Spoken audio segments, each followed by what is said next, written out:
May I have a moment of your time, please? It's about your mother. The doctor, pulling my arm, looked deeply troubled. My mother has been wheelchair-bound for 10 years, regularly visiting the hospital for checkups and rehabilitation. Today, like any other day, we came for her tests, and she's currently being examined. While waiting for her rehabilitation session, this doctor pulled me aside. I'll hear about my mother from her regular doctor. I gently shook off the doctor's hand from my right arm. The doctor in front of me is a woman, but my mother's regular doctor is a man. I haven't heard of any changes. Why is a doctor who isn't her regular talking to me about my mother? Looking skeptically, the female doctor in front of me clasped my hands with both of hers. It's a matter I can't discuss with your mother or her doctor. I need to tell you alone. Just me? I took a step towards the female doctor, who looked at me with a serious expression. I am Hannah, a 35-year-old single office worker. I work for a major corporation, but currently I'm working remotely for a certain reason. I've been raised by a single mother since before I can remember. My parents divorced when I was very young, and I don't even remember what my father looked like. All I know is that his name was Ryan. According to my mother, my father was a good-for-nothing.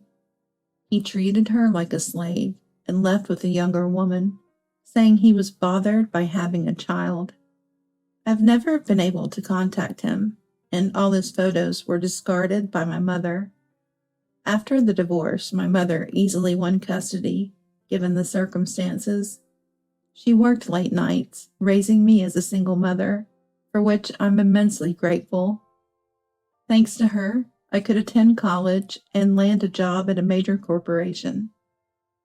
Having received so much love from her, I never felt lonely growing up with a single mother. I've never had the desire to meet my father. My mother always said, "That man was truly hopeless, so Hannah, you should think you never had a father." When I first heard about how he treated her and his infidelity, I couldn't contain my anger towards him. So I never envied my friends whose parents attended school events together. As my mother advised, I hardly ever thought about my father and started living alone as soon as I got a job. I was busy, but lived a fulfilling life until a turning point came when I was 25. My mother was involved in a traffic accident, leading to a life bound to a wheelchair. Unable to walk, she had to quit her job, and the always cheerful mother began to lose her smile and became withdrawn. Her mental health deteriorated, and despite having many helpers, none seemed to be a good match, and she became severely emaciated. Worried by her repeated requests for me to return home, I decided to move back to take care of her. I planned to use my leave for about a week to focus on caregiving, thinking to return once she got better. She seemed reassured by my return, showing smiles after a few days.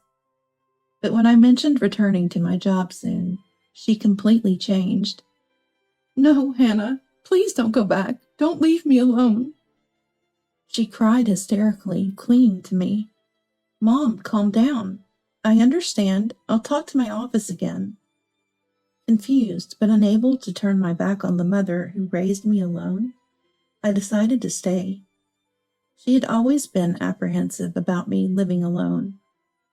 Maybe living together again made her fear loneliness more. Her weakening legs and depressed state must be hard on her.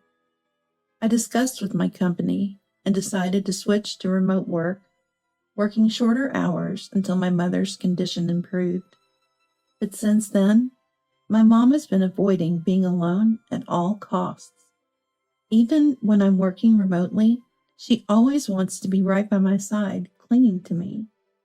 No matter how much I love her, there are things I can't show to anyone but my coworkers, so I had to ask her to leave the room. But she would always wait somewhere where she could see into my room.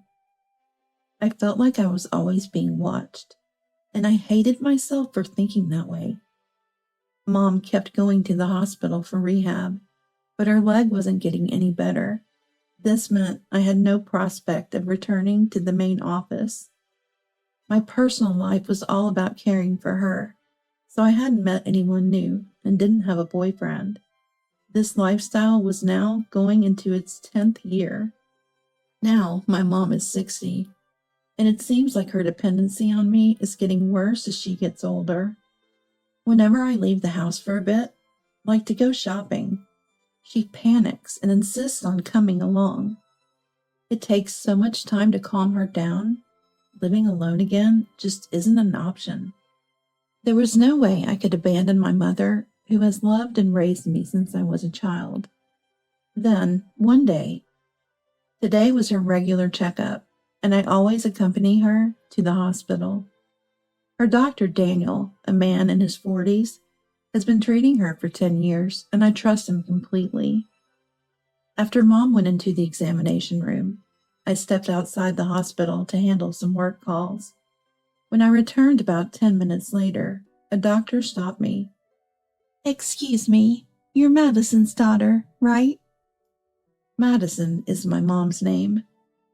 The doctor, who appeared to be around my age, was a woman named Amelia. She recently started working at the hospital and works in the same department as Daniel, my mom's doctor. Surprised, I replied, "Yes, that's me. Is there something wrong?" "Do you have a moment? I actually need to talk to you about your mother." "About my mom? Sure, I don't mind." I nodded, assuming the examination wasn't over yet. Amelia then led me to a small private room near the examination rooms, seemingly used for consultations. I took a seat as she suggested, and Amelia, sitting across a small table, looked straight at me and asked, "So you're back at your parents' house taking care of Madison, right?" Yeah, that's right." I told Amelia that I've been working from home while taking care of my mom for the past 10 years. Since I moved back home, I hardly had any chance to hang out with friends, and I never talked to anyone else about it.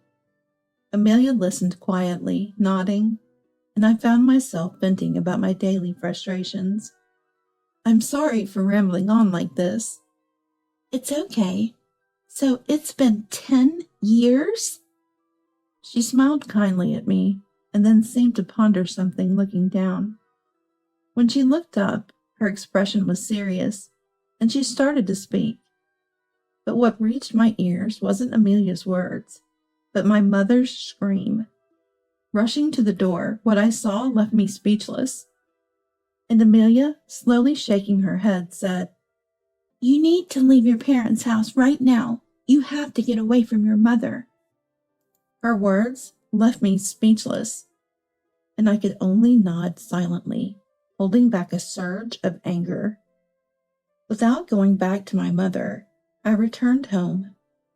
As soon as I got back, I started packing my things in a hurry. The image of my mom at the hospital was still fresh in my mind. 2 hours later, I was still packing.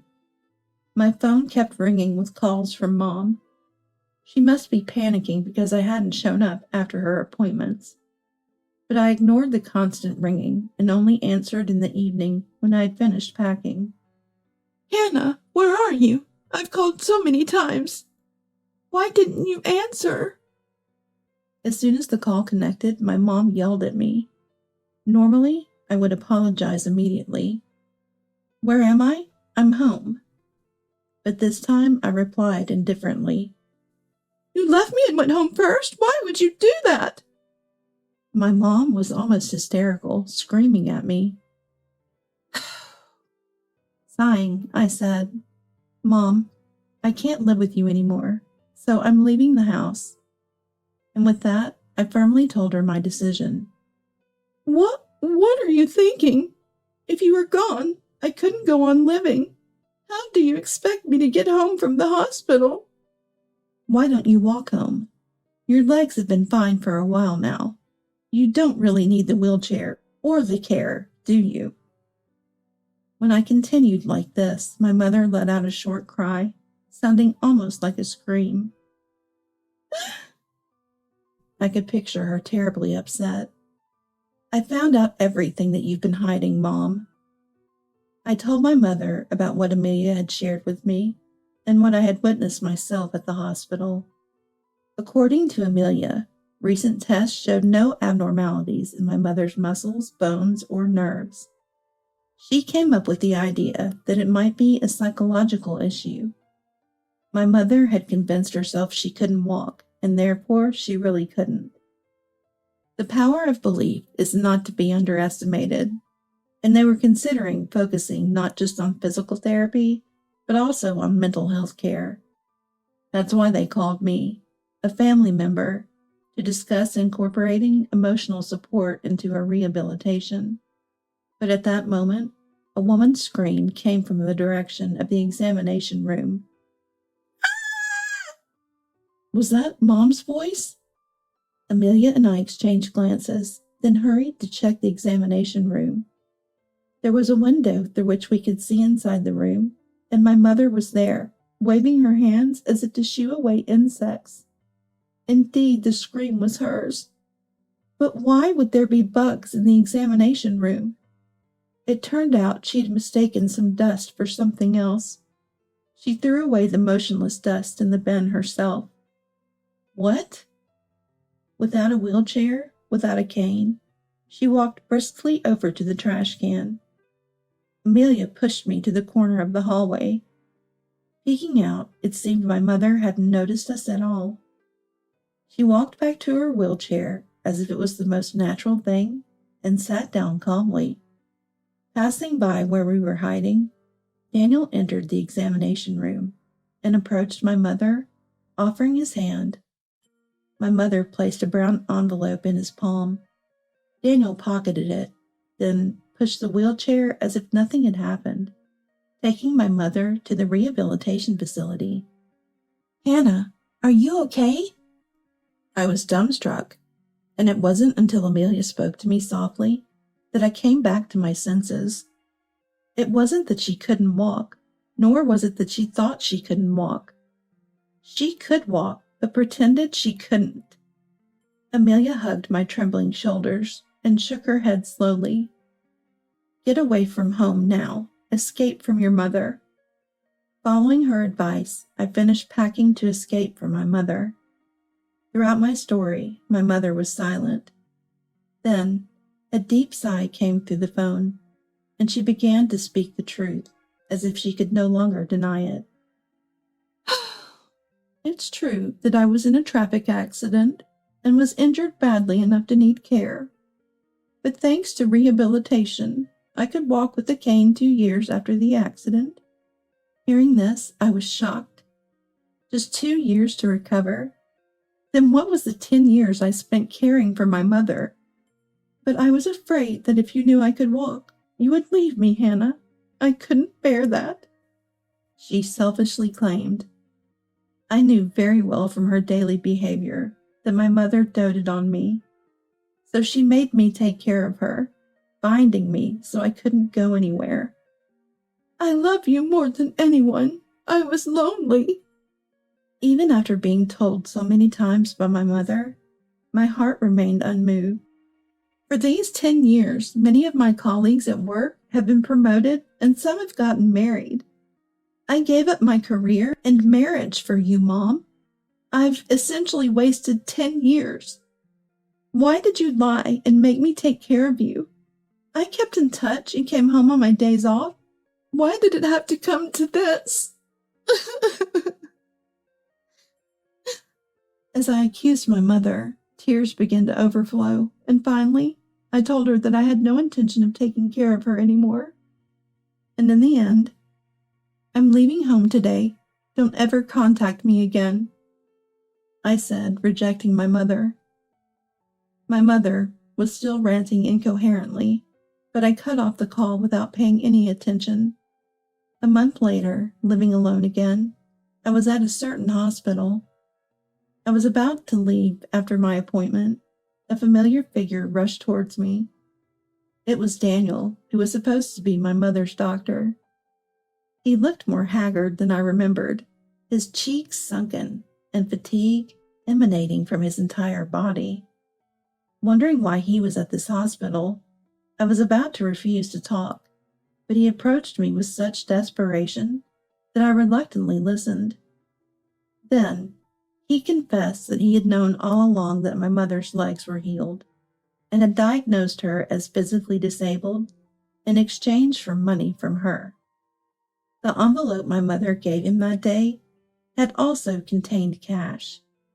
He had been fired shortly after Amelia reported him to the hospital. Furthermore, he was about to be arrested for continuously falsifying medical records, and his medical license was almost certainly going to be revoked. However, he insisted, "I've done nothing wrong." Incredibly, Daniel claimed that the money was not a gratuity from my mother, but hush money from me.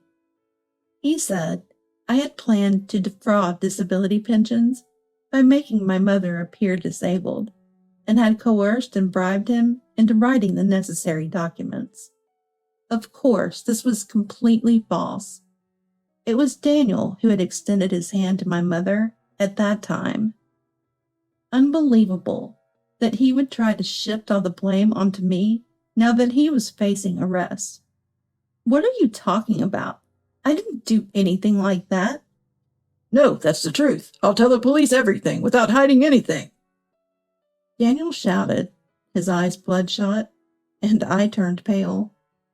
There was not a shred of evidence in Daniel's story, but it was also difficult for me to prove that I had nothing to do with them. As I was turning white, fearing being asked to prove a negative, a man approached me. He stood in front of me as if to protect me from Daniel. "You are the hospital's director, aren't you? Oh, excuse me. I have something to discuss." At the sight of the man, Daniel's face turned ashen. He approached with a forced smile, rubbing his hands together, but the man frowned and glared at him. "What are you going to do to my daughter?" "What daughter?"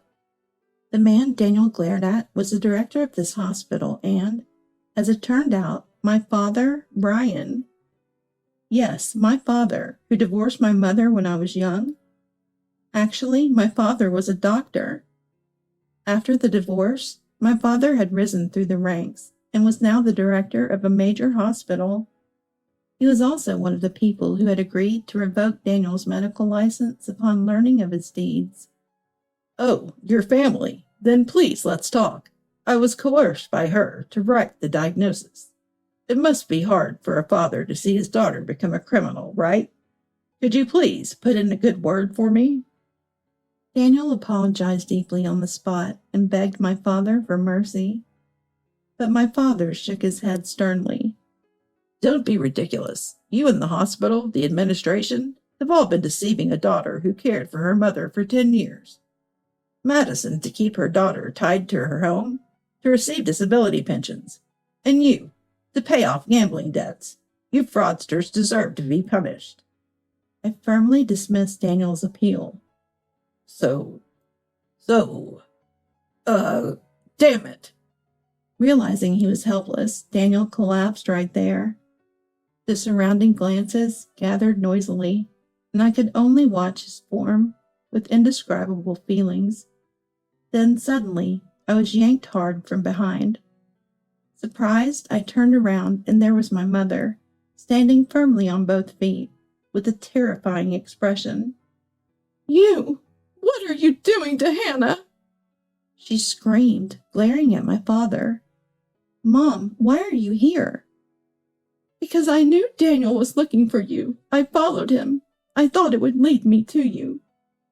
My mother's obsession with finding me was intense, and it sent shivers of fear down my spine.